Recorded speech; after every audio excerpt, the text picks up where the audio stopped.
नमस्कार, विविधा ब्लॉग्स में आप सबका स्वागत है। आज मैं बैगन का चोखा, जिसे बैगन का भरता भी बोलते हैं, की रेसिपी लेकर आई हूँ। ये इंस्टेंट बन जाता है और इसमें बैगन को आग पे पकाकर जैसे बनाते हैं उसका फ्लेवर आता है यदि इस तरह से बनाएं, स्मोकी फ्लेवर।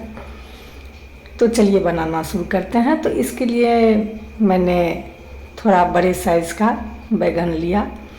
ये बैगन चोखा या बैगन का फ्राई बनाइए, जिसे हम लोग तरुआ कहते हैं, बेसन में लपेट करके, तो बहुत ही टेस्टी बनता है इस बैगन का। और ये बीज इसमें नहीं होता है, तो ऐसा ही बैगन हमें लेनी है जिसमें बीज न हो, थोड़ा साइज में बड़ा हो।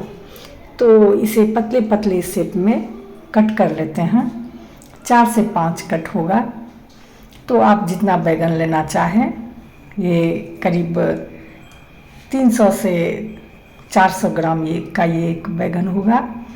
और 2 से 3 मीडियम साइज का टमाटर ले लिए हैं और टमाटर को भी बीज से कट कर दिए हैं, 2 भाग में बांट दिए हैं टमाटर को।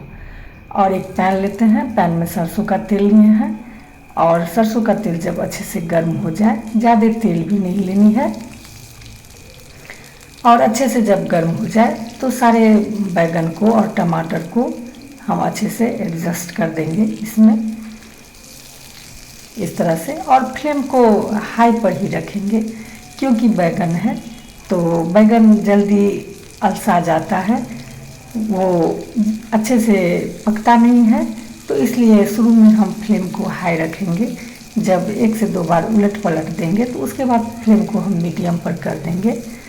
तो इधर कुछ 8 से 10 छोटा छोटा लहसुन का कली है, इसलिए 8 से 10 लहसुन का कली लिए हैं। यदि थोड़ा बड़ा रहे तो आप 3 से 4, 5 ले सकते हैं। आप अपने टेस्ट के अकॉर्डिंग इसे घटा बढ़ा सकते हैं। तो सारे को सेट कर दिए हैं और फ्लेम को हाई कर दिए हैं, आप देख सकते हैं। अब कुछ देर के बाद इसे हम पलटेंगे, इसी तरह से सारे बैगन को पलट देंगे। ये प्रोसेस करीब हम 2 से 3 बार करेंगे। फ्लेम को शुरू में हम हाई ही रखेंगे। ये बहुत ही इंस्टेंट बन जाता है और पकाने के झंझट से हम लोग बच जाएंगे यदि इस तरह से बनाए तो। लेकिन जितना हम पका करके टेस्टी बनता है, उसी तरह से ये भी बहुत ही टेस्टी बनता है और इसमें भी वो स्मोकी फ्लेवर आता है। तो लहसुन अच्छे से पक गया है, फ्राई की तरह हो गया है। तो इस लहसुन को हम निकाल लेते हैं, नहीं तो ज़्यादा ये जल भी जा सकता है। और बैगन सब भी धीरे धीरे सॉफ्ट हो रहा है, तो सारा स्थान भी धीरे धीरे खाली हो रहा है और सब अच्छे से सेट हो रहा है, टमाटर ये सब भी। और उलट पलट कर इसे पकाएंगे और बीच में फ्लेम को हम मीडियम भी कर देंगे और इस तरह से आप देख सकते हैं। और एक ही बार में सारा प्रोसेस हो जाता है, छिलका भी बहुत आसानी से हट जाता है। तो बैगन का चोखा डिफरेंट तरह से बनाया जाता है और इस तरह से यदि आप बनाएं तो बहुत ही अच्छा फ्लेवर आता है। और 2 लाल मिर्च भी हम इसमें डाल दिए थे, साबुत लाल मिर्च, ये भी पक गया है तो इसे भी निकाल लिए हैं। और धीरे धीरे आप देख सकते हैं कि सारे का छिलका हट रहा है। तो बैगन और टमाटर का छिलका हमें चिमटा की मदद से हटा लेनी है। एक बैगन का चोखा बनता है, आप बैगन उबाल लीजिए और उस तरह से भी बनता है, लेकिन पका करके और इस तरह से यदि आप बनाते हैं तो बहुत अच्छा फ्लेवर आता है इसका। और इस तरह से बनाना तो बहुत ही आसान है और स्मोकी फ्लेवर इसका आता है, टमाटर और बैगन के पकने जैसा फ्लेवर आता है और इंस्टेंट ये बन जाता है। बनने में 7 से 8 मिनट लगता है, कोई ज़्यादा समय इसमें नहीं लगता है। तो सारे का छिलका हम हटा लेते हैं और जब ये अच्छी तरह से सॉफ्ट हो जाता है, तो आसानी से छिलका हट रहा है, आप देख सकते हैं। तो इस तरह से टमाटर का भी पूरा छिलका हम हटा लेते हैं और इसे इसी पैन में अच्छे से मैश कर देते हैं। बहुत आसानी से मैश हो जाता है।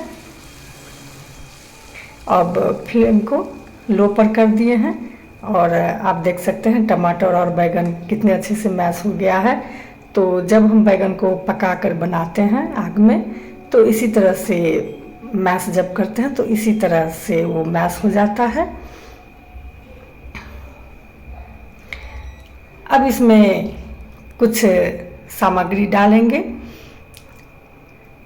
तो आप देख सकते हैं इसकी कंसिस्टेंसी।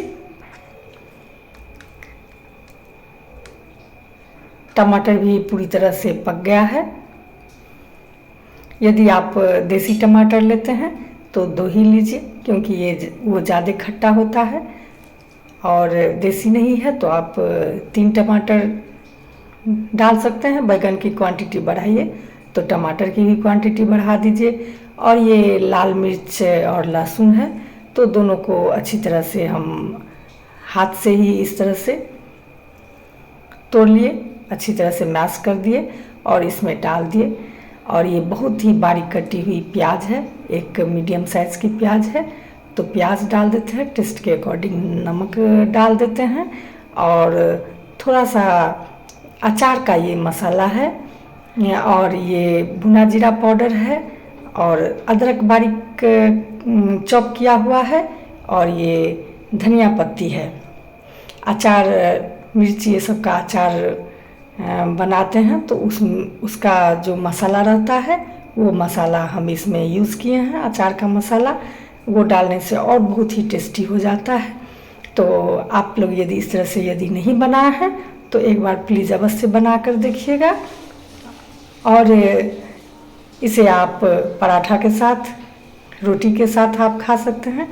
थोड़ा सा इसमें काला नमक डाल दिए। काला नमक डालने से फ्लेवर और अच्छा आ जाता है। तो आप इसकी कंसिस्टेंसी देख सकते हैं और बनाइएगा। बनाकर अपना अनुभव शेयर कीजिएगा, लाइक कीजिएगा, सब्सक्राइब कीजिएगा, कमेंट कीजिएगा। तो इसी तरह से हम नए नए रेसिपी के साथ आते रहेंगे। तो फिर मिलते हैं नेक्स्ट वीडियो में। Bye bye.